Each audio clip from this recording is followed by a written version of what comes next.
If you want to know how the professional buyers get such great deals on cards and are able to buy cards and flip them for a healthy profit, then this episode is for you, because I am bringing on the best buyer in the business. Ryan Van Oost, my partner here at Cards HQ. He has been buying cards professionally for several years. Even before Cards HQ, he was doing it on his own, setting up as a dealer at small card shows, buying cards, selling cards, getting great deals on cards, and making a profit. How do you do it? The secrets of buying professionals is next.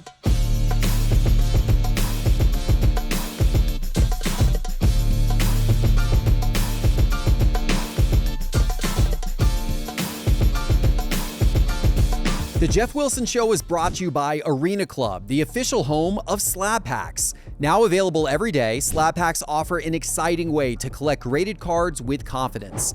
Plus, every pack comes with an instant offer to buy your slab. Don't miss out. Explore the latest slab packs and more by downloading the Arena Club app. Just search Arena Club in your app store and use promo code SCI20 for 20% off your first purchase. Ryan, welcome back to the show. How are you today? Good. How are you? I'm thrilled to have you on the show. I think this is going to be a really educational episode for our audience, because there's a lot of people out there, like everybody in the sports card world would love to get better deals on cards they're buying, right? Even regardless of whether they're thinking about flipping or, being a dealer or making money, or they're just simply buying for their personal collection. They just want to build their PC out. Everybody wants to get better deals. I mean, it's natural. The less you can buy cards for, the more cards you can buy. So, it's an important thing, but I think it's a little bit of a mystery to a lot of people, and people see,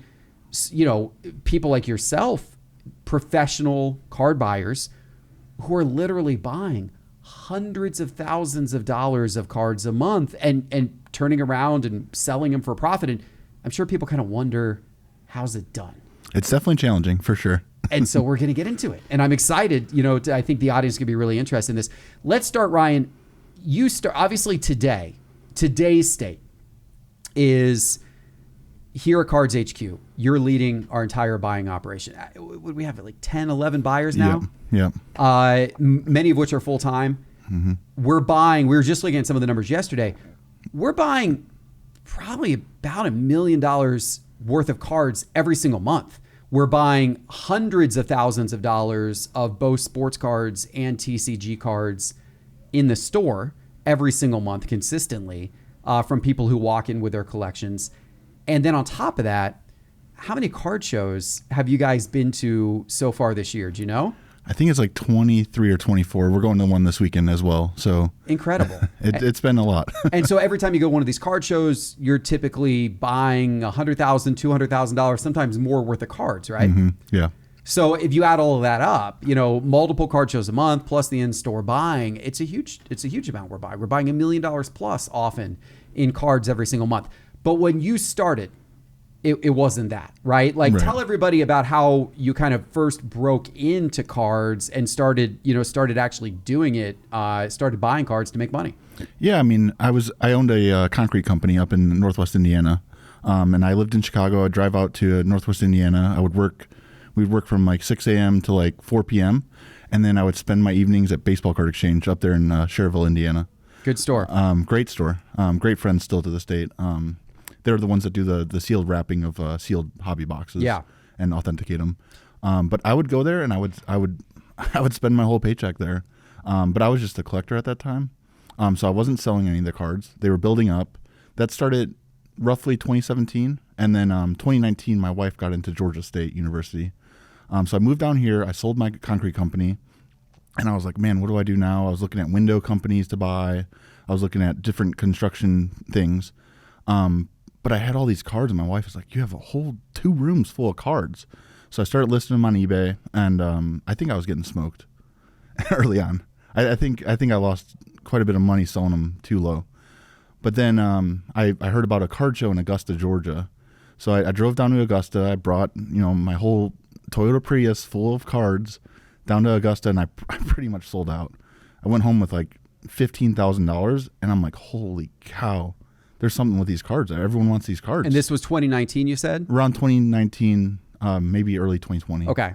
Right before the pandemic hit. Yeah. It sounds like shortly before. So you had that experience at that card show. Now, up until that point, it doesn't sound like you were really doing cards for profit. It was, kind of a fun thing. Just for the love of them, yeah. But did that card show change your impression of how you wanted to approach it? It made me stop looking at window companies. Okay. I thoroughly enjoyed selling the cards, and actually, believe it or not, I was ripping a lot in 2017. I'm a Bears fan. I was chasing Trubisky, unfortunately. Oh, boy. I wasn't selling my Mahomes. Okay. Which, well, that's good. During the pandemic, that really helped me and my wife out because I was able to sell a lot of those autographs that I had and rookie cards. But yeah, so that show led into wanting to do the Georgia local show here, Georgia Collectibles show, which I know you've set up at a few times. I was doing that every other weekend, and then every other weekend I was flying out to a different city and just meeting people doing rather large shows and then bringing inventory from those shows back to the local community. Okay. So when you first started, when you made that kind of switch over and you said, you know what, I'm going to start doing shows regularly and try to actually make money off of cards because I see something here. What was your playbook in those early days? I was just buying what I loved, what I was like passionate about, which, baseball. I really liked Acuna and Albies because I moved here, with Liz. That was their rookie year. Soroka too. 2018, I opened a lot of 2018 update, chasing Acuna, Soto, and Ohtani. But I fell in love with Acuna during that chase, and I always wanted the bat downs. Like whenever I saw them at shows, I bought them no matter what. So I had quite a few of those, and then luckily in this market they were selling like crazy, obviously with all the Braves fans. But yeah. And when you started kind of transitioning to, okay, I want to make money on the cards that I buy. Like it obviously, opening boxes and then bringing those cards to card shows and selling them and that type of thing. That's not going to be profitable. If you're actually looking to do it for money, or if you're looking to simply buy cards inexpensively for your personal collection, opening boxes is not the best way to do it. Yeah, I stopped opening boxes, unfortunately. Yeah, you have to do that if you are taking it professionally, right? Mm-hmm. Like it's fun. I love opening boxes, but it's not the most cost efficient way to build your collection or to certainly if you're going to try to flip cards for profit. Yeah, I had to stop ripping boxes, unfortunately. So at what point did you say, okay, I'm going to start buying singles off of people and then turning around with the express purpose of turning around and being able to sell those singles to other people for more money? Well, pretty early on, because everyone was asking if I was buying. It became interesting right away. Comping was hard early on because you go on eBay, sometimes it's marked through and I didn't know how to find the comp. And, obviously the technology is way more sophisticated now with all the software, including market movers, which will show you the actual real data. Right. I think a lot of rookies, they go to eBay, they see like it says $89.99. There's a chance it's not even crossed off anymore. Right, and it's still sold but it for didn't $60. actually sell for that, I know. So that's so challenging with new collectors because you're trying to tell them their card is worth $60 and you're offering $50 or $40. Right. But obviously with today's modern age, with all the software, we use it all. We just make sure we don't miss anything. Yeah. So when you started doing this process, right? When you started buying, were you buying as a dealer behind a dealer table at these small shows, or were you actually like seeking people out? Were you at these shows as a consumer buying off of other dealers, or how were you acquiring cards? Yeah, so I was a dealer at the Georgia show every other week. And then I would fly out to Dallas. I didn't have table status, but that was like 2020 early on.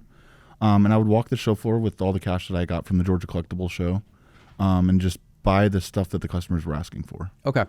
So that's two different approaches. I want to talk about both of these because I think this is going to relate really well to the audience, right? So the Georgia Collectibles show, just to set the context, this is a small local card show here in Atlanta that takes place every other week. Mm-hmm. It's, 40 tables, 60 tables. Maybe now it's grown a little bit beyond that. But for a long time, this was a very small show, right? Inexpensive to get a table. I don't know what they charge back then, but currently they charge $60 to get a single table. So it used to be $40. A little bit of inflation. So this is just to set the context. Like this is not a big card show. This is a small local card show in a conference room at a local hotel, right? It's now at a DoubleTree hotel in their ballroom, right? So when you were paying $40, getting a table there, and so were people just coming up to you? I assume you had cards out for sale, but were people coming up to you just saying, "Hey, are you buying?" Yeah, absolutely. Okay. Then I would use eBay back then, and I would just make offers based on eBay, which isn't a perfect system. And were you offering them, like, did you have a set percentage that you were offering everybody, or how did you approach what to offer people for their cards? It was changing, and it still is to this date. Some shows, if you got some big, competition in there and they're offering 90, we raise our percentages up. But it was based on the market and what I needed at that point. But I was always trying for 70. 70%. So your goal is, if somebody came up and said, "Hey, Ryan, are you buying?" And you said, "Yes, let me see what you have." You'd look through their cards, and then your goal was to be able to offer them 70% of recent comps on their cards. And that was cash, I assume. You would give them cash for 70%? Yep. Okay. And this was back in like 2019. Right. And then that grew into going to bigger and bigger shows. Right. Like Nashville, where we met, doing Burbank, having a booth there. We actually got into the national, starting at Atlantic City. So we had an Atlantic City booth, a Chicago booth, and then that's when we started doing it. And now we have our own booth, obviously. So when you were buying originally, when you were at the Georgia Collectibles show and you're offering people on the cards, were you buying everything people were coming up with, or how were you deciding specifically which cards out of their case you were even interested in to begin with? I would run out of cash pretty much by 2:00 every time, spend about 10,000-15,000, and then I would start purchasing on PayPal, and I would just do stuff that I think would sell high on eBay. So I was actually selling on eBay. Okay. I was a top rated eBay store, so my percentages were lower than some other people, but it was still like 10%. But pretty much I would go from the show, I would list half of it on eBay. The stuff that I knew would sell locally, you just hold on to. And then I actually bought a dirt bike so I can fill my backpack up with bubble mailers and drive to the post office 3 times a day. I was selling like 20 cards every half hour for a while. Wow. So I would have to go to the post office like 3 times a day sometimes. Wow. And I would do all auctions ending on Sunday back then. Okay. So you were buying cards, things that you thought would sell well on eBay. What does sell well on eBay? Like what is the definition of that? Give me what type of cards would fit that criteria for you? Like the most common card that sells all the time, every day, the Luka Doncic 280, the Prism rookie, PSA 10, 9. I would buy the heck out of those because you get those at 70%. Just the base card? Yeah. Oh yeah. Okay. And people are willing to move them. They're everywhere. And then, you buy it for, at the time, let's say it was $200, you buy it for $140, you get $180 from eBay and keep it moving. Mm-hmm. Okay. So was it a lot of kind of more common base cards like that versus stuff that maybe was a little more rare or a little more high end? The rare stuff I would put at a fixed price. Okay. Just because I didn't want to lose on it. Right. So, but the common base stuff, it sells so regularly that if you have a solid eBay store, like an eBay feedback score, it'll sell for what it's supposed to. I think that's a really interesting observation, right? Like so much of if you listen to chatter in the sports card industry, people are always kind of anti-base cards. They're always kind of anti-graded base cards because they're like, they're so common. There's nothing unique about them. There's tens of thousands of them. I mean, the pop on that Luka card, I think that you're talking about, it's 23,000. Yeah, it's over 20,000. I was going to say in PSA 10. So people are kind of down on them. Like they're so common, they're everywhere. Why no one should. A lot of people are like, no one should even bother grading those. Like it's dumb how people are grading all these great base cards and it's junk slab. This is criticism you hear all the time. That actually helped my case though, because then no one wanted them. That's fair, right? So if you are the one buying those, they're probably walking those up to other dealer tables. The other dealers may not have interest, but the game that you were playing was a little different. You weren't trying to put shiny, cool, unique things in your showcase. It sounds like you were trying to find cards that would be highly liquid and that you could sell for a predictable price, predictable price being a keyword there on eBay, so that you knew that you can make profit, right? Yeah. So, and I think base cards have an unfairly bad reputation, because if you think of it, how you approached it, base cards are the best thing. And we see it. So when we do our top 5 show here at Sports Card Investor, when we chart out, what cards are going up and down, we will often, in fact, almost all the time, use the base card. We'll use the base prism. We'll use the base optic, PSA 10. We'll use the base Topps Chrome, for a baseball player, the base Bowman First. So we do that because those cards transact so frequently, and the price on them tends to be very predictable, like very, very true to market, that you can create very accurate graphs and trend lines and very clearly see if a player's market is going up or down. If you start trying to do graphing of more rare cards that aren't transacting as often, you get more noise. You get more, more of a chance of variance, more of a chance that a particular sale just went over what it should have because 2 people were just going crazy for that card, or under what it should have because nobody wanted to spend that much money on that card. And so you get this weird variance. But if you look at like base cards, it's a very clear trend line. And often that trend line that is created by the base cards will then have an effect on the higher end market. So it's almost like a lot of that price movement starts with the base cards, because they're the ones that are selling every day. So if a player gets hot, you will often see their base cards start to go up 10%, 20%, 30%, 50% first. And then their more rare stuff, their high-end stuff, because it's not transacting as often, it then kind of follows that pattern a little further down the road. And so base cards are kind of a little bit overlooked. So it's interesting to hear you say that you as a dealer were actually focused on a lot of that stuff in the early days, because that's the stuff that you wanted, that you knew what you could turn around and sell for on eBay, and that it would sell quickly and sell for kind of a market accurate price. Yeah, I mean, I was going to shows every weekend, so I needed cash for the next show. So those, you bought I was buying the unique cards too, the no comp cards, the 101s, but they would sit in your showcase until you found that unique buyer. Right. Or sit on your eBay store, I guess, until you got the right offer, because those you weren't auctioning, those you were listing as fixed price. Yeah, and similar to here, I was reinvesting everything. So as the eBay store grew, like the cash flow grew, obviously, but yeah, those liquid cards that transact every day, those were what I was focusing on. Yeah. That's really interesting. Now, you mentioned that was part of what you were buying. The other part of what you were buying was cards that you knew would do well in your local market. So in this case, Atlanta. So was that just like players from the local sports teams? Yeah. Okay. And then, I had a booth at the Cobb Antique Mall too. That was all Braves and Falcons and Hawks. Okay. But I would put any card that was worth less than like $20 in there from collections that I bought. So that would always just be stocked, and I didn't have to work there. People would just take it to the counter.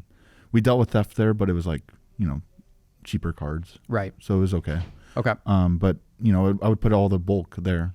Right. Mostly because my wife wanted out of the house. But but it would transact there too. Yeah. We were doing well there too. Okay. So when you're behind the counter, so this is an important point I want to make to the audience, because I've observed this in many times when setting up at shows. There's a power dynamic difference when you are the dealer versus when you are the person walking the show floor interacting with dealers. People just naturally expect, if they are selling cards to a dealer, that the dealer is going to offer them like kind of a lower percentage, of their comps. Just like they expect when they walk into Cars HQ, we're obviously not going to buy cards at 100% comps, because they understand we have to make money on those cards because we're a business. That's what we do. So when we give them an offer that's between 70 to 80% of comps, they understand that we're a business. That's what we're going to offer. Just like if you're a dealer at a dealer table, people come up to you, they understand that they're going to get an offer. And so one of my suggestions to anybody out there in the audience who is wanting to do a little transacting and buying and make money is find that local card show where you can buy a table for inexpensive, like $60, like the local one here in Atlanta. And even if you just simply set up just to buy, you know, or maybe you put some cards out to sell too, but that investment of the $60 is worth it from the dynamic change of people walking into that show with their cases, coming to your table, put up a little sign on the table that says I'm buying, and then go through their cards and offer them 70%, offer them 80%, and you'll have successful transactions just because of the mindset of you being behind the dealer table and the other people walking into the show wanting to sell stuff, right? Yeah, I mean, and I just think acting professional and sure, not, you know, don't have your Chick-fil-A all over the table and your sodas, and just look professional, and you'll have plenty of people come up to you. So we did a video. It was it would have been right around, I think, the beginning of this year here on the Geoff Wilson Show. We did an interview with the organizer of the Front Row Card Show. We did a whole video about how to set up as a dealer at card shows, and he gave, 45 minutes worth of tips. Things like that, like how to set up really professionally. And so if anyone is thinking about setting up at their first card show, that's a great video to go back and watch. Dan's great. Yeah. Search it in this YouTube channel's history, or the Spotify. If you're listening on Spotify or Apple Podcasts, search for Front Row Card Show, Geoff Wilson Show. You'll find this episode 4 or 5 months ago.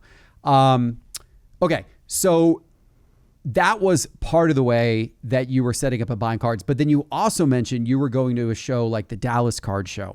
There you did not have a dealer table. So now you are in the opposite end of that power dynamic that I was just talking about. You're walking the show floor. You're just like every other collector who is walking in the door, the thousands of people who are attending the card show that weekend. That's it can be a more challenging way to buy cards if you're looking to try to buy those cards at a cheaper price and be able to flip them, because you got a lot of dealers there who probably don't want to sell their cards at 70%. They're probably bought those cards at 70%. They don't want to sell them at 70%. So how were you approaching that? How were you able to go to a card show like that and still find good deals for yourself? So Thursday's dealer day at Dallas. That day's a little bit easier than the rest of the show. And then Sundays aren't bad either because everyone's ready to go home and maybe give some good deals. But believe it or not, I wouldn't get the majority of my deals done during the show. I would go to every table, like systematically go to every table, and you'd find a thing here or there. But it was the trade nights. I would shut it down. I would be the last one there, 4 a.m., 5 a.m. I'd be the last one to leave it every time. Carter did the same thing with me quite a few times. And when you were at these trade nights, were you like paying cash for cards the same way that you would do at the Georgia Collectibles show? Interesting. Yeah. So you were going to these shows like the Dallas Card Show, and the majority of your transactions you're buying was not actually taking place on the show floor. The majority of it was actually taking place at the trade night. Yeah, the trade night for sure. Interesting. And then that would be the case for quite a few shows if I didn't have a table, was going to the trade nights. Yeah. That's great advice, right? So, I mean, that's something I think when people think, and what people who are listening, when they think about, I'm going to go to a card show, they don't necessarily think about the trade night that's associated with a card show. And that's an interesting differentiator, because some card shows end up having really, really good trade nights, and other card shows don't. They ignore the trade night. Some shows don't even have a trade night, right? So it's, if you're starting off and you're looking to get deals, to get bargains, to get good pickups at a good price at a show, it sounds like you got to find a show that's got a really good trade night, unless you're going to set up as a dealer. If you're not going to set up as a dealer, find that show that's got a really good trade night. Absolutely. Interesting. One tip with trade nights, though, you got to look at condition. You're tired. You've been at the show all day. You've been walking. The lighting's not as good at trade nights. You always got to look at condition on the cards. Okay. I have bought a few damaged cards where, obviously I have to send it to PSA just to get an authentic holder. Right. You're at 2 a.m. and you started at 9 a.m. the day before. Yeah. So that is one tip that I have. Okay. Yeah, that's definitely a fair point for sure. Do you find the deals get better at trade night as the night goes on, as people get tired and weary? And I know some people are drinking beers and stuff at trade night. Like, do you find you're getting better deals, or does that dynamic not exist? I don't know if this guy listens, but there's a guy at the Dallas that it rolls around like 1 o'clock. He gets drunk and he starts fire sailing everything.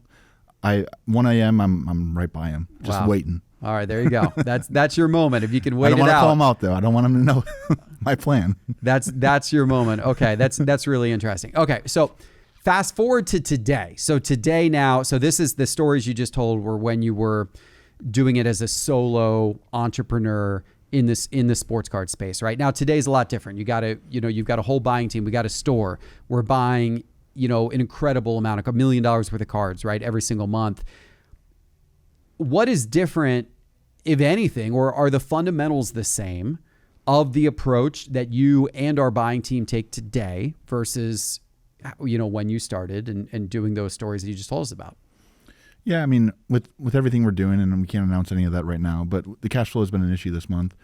So we kind of dialed back to just cards that we think will sell within a week.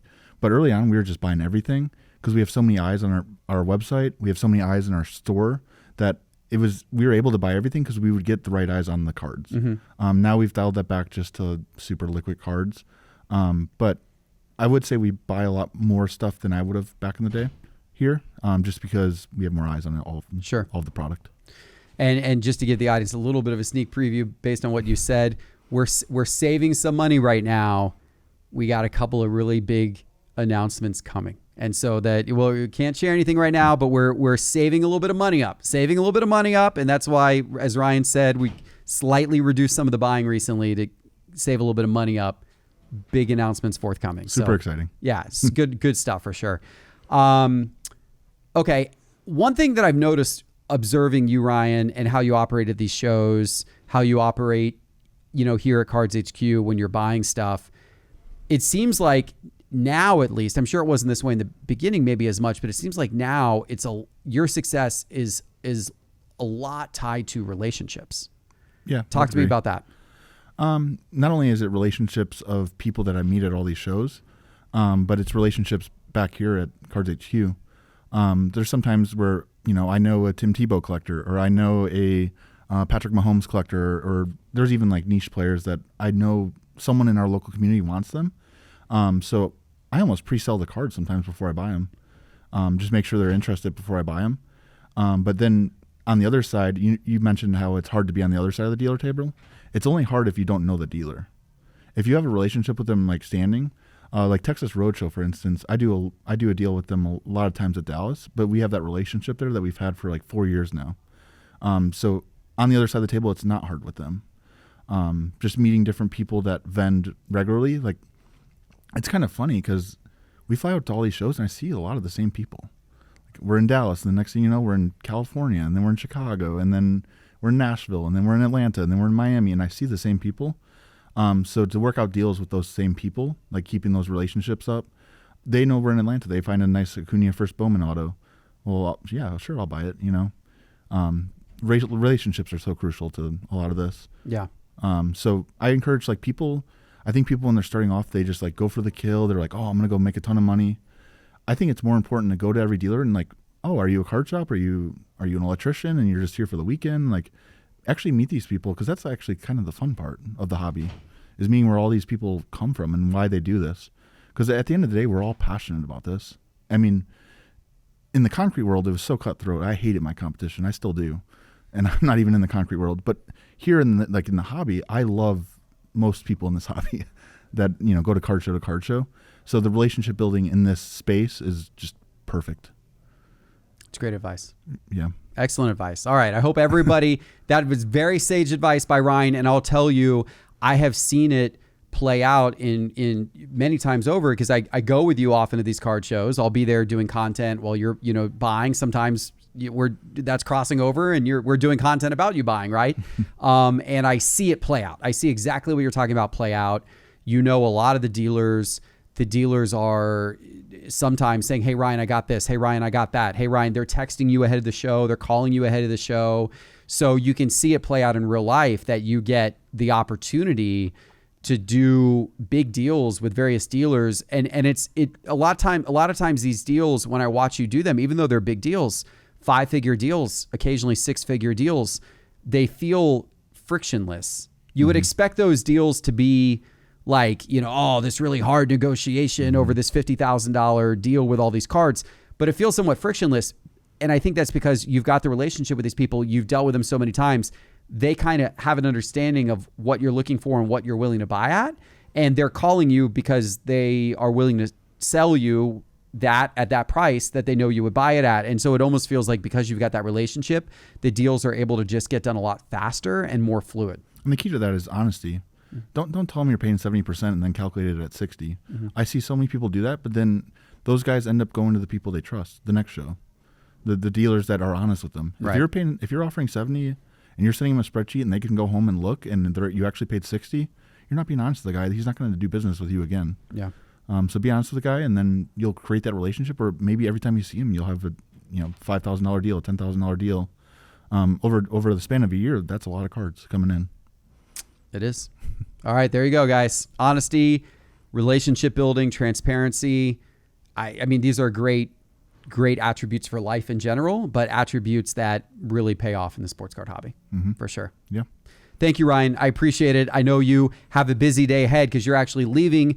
We got a card show this weekend. You got to get going. So I'll let you get out of here, but I really appreciate you sitting down. I'm sure the audience enjoyed it a lot. Yeah. Awesome. Thank you for having me. Absolutely. And for everybody out there, just a reminder, these full-length episodes of the Geoff Wilson Show, they're available, of course, on YouTube, on the Geoff Wilson Show channel on YouTube, but they're also available on Spotify and on Apple Podcasts. So make sure you're subscribed to the audio version of those spots as well, so you can listen to these episodes anywhere you go. Thanks for watching. We'll see you soon with the next one. Take care.